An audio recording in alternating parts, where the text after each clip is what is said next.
Sergio and I sat down with Minister Abdul Hafiz Muhammad, leading the Nation of Islam in Harlem.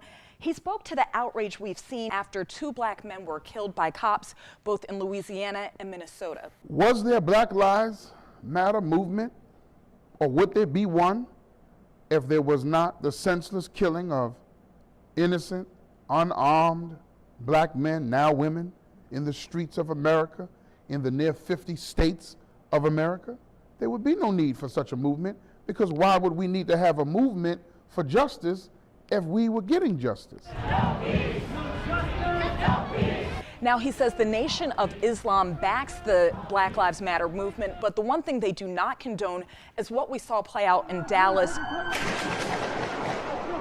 with cops being killed by a sniper who was African American. Do you feel like we're almost taking a step back in America's history? Who said we ever move forward? Because a few token persons move forward? I don't mean that disrespectfully. Who said we move forward?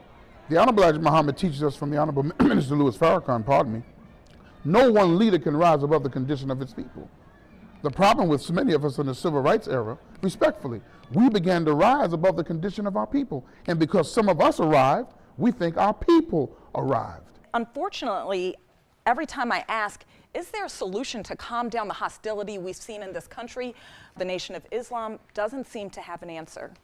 Obviously, we've had our first black president, Obama. He's done the best he can, but it's still very challenging economically for the black community in this country. There are so many people who live this day to day who wake up and are afraid, even if their sons are educated.